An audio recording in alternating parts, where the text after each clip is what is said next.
Assalamu alaikum, урматтуу көрүүчүлөр. Аты жөнүм Өмүрбеков Акылбек. Дебаттагы атым Мастер Угуй. Дебатта 2012 жылдан бери ойноп келем. 13 кубоктун ээсимин, 10 жолку мыкты спикер наамын алгам. Теледебаттардын жеңүүчүсүмүн. Республикалык дебат борборунун 3 негиздөөчүсү бар, ошолордун бири болуп эсептелем. Жана дебат боюнча тренермин. Şu тренерлик ишимди мындан ары онлайн форматында YouTube'дан улантууну чечтим. Жана бул каналдан ошо өзүмдүн тажрыйбам менен дебатка байланыштуу бардык темалар боюнча тренингтерди дал ушу YouTube каналынан көрө аласыздар. Дебат деген эмне? Дебат десе көбүнчө телевизордогу саясатчылардын бири-бирине жекелигин өткөн дебатты элестетишет, же болбосо базардагы өлө эрежеси жок кызычууну элестетишет. Бирок дебат андай эмес. Дебаттын атайын өзүнүн эрежелери бар, жана бул эреже бүткүл дүйнө жүзү боюнча таркалган атайын эрежелердин бир топтому бар.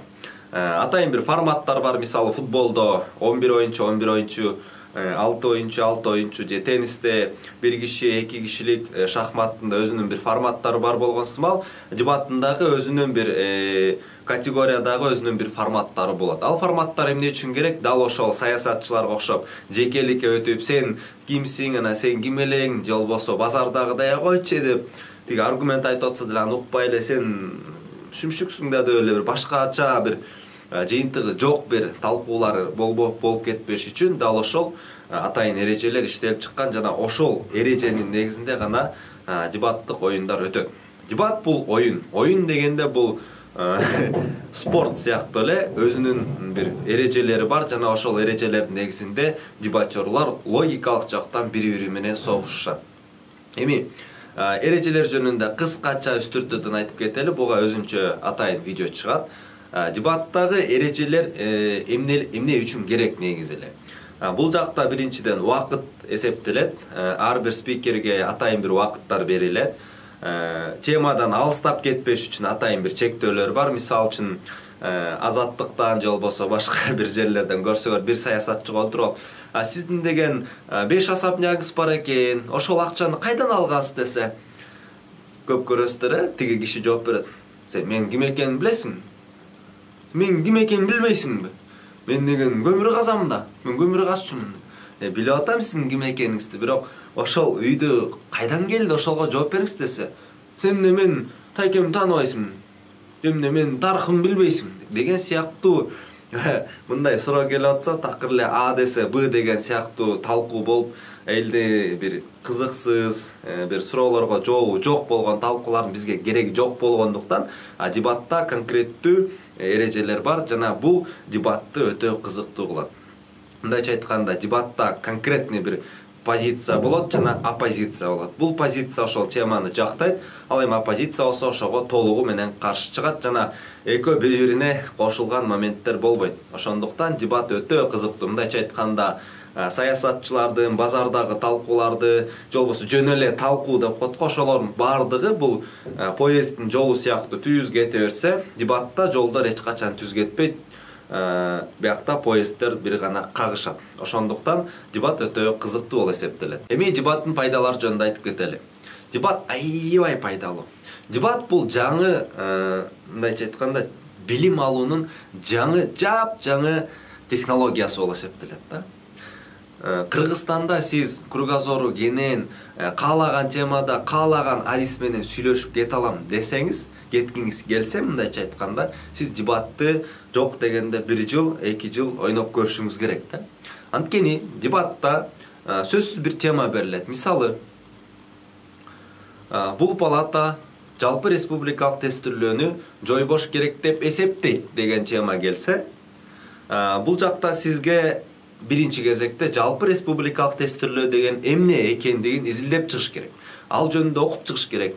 Мынчанчы жылдан бери иштейт экен, мынча жол таптакыр коррупциялык схема кармалбаптыр. Ошол эле биздин жалпы республикалык тестирлөөнү иштеткен организациядан, уюмду Тажикстандан, башка өлкөлөрдөн дагы консультация алат экен. Жалпы республикалык тестирлөөнүн иштөө принциптери кандай? Ал эмненин негизинде жазылган? Мисалы, билүү, түшүнүү, колдонуу, синтездөө, анализдөө деген бир принциптер менен чыгарып атат. Мектепте ошол нерселерди окутабы же окутпайбы, ошонун баардыгын сиз изилдеп чыгасыз. Бир эле бул жөн эле изилдеп атасыз да сиз теманы түшүнүш үчүн. Эми ошонун баарын изилдеп бүткөндөн кийин сиз жалпы республикалык тестирлөөнү жойбош керек экендигине байланыштуу аргументтерди ойлонуп баштайсыз. Көрдүңүзбү, сиз жөн эле окуп маалымат алып койгон жокса, ошол маалыматтарды сиңирип туруп сиз ойлонуп бир аргументти чыгарышыңыз керек болот.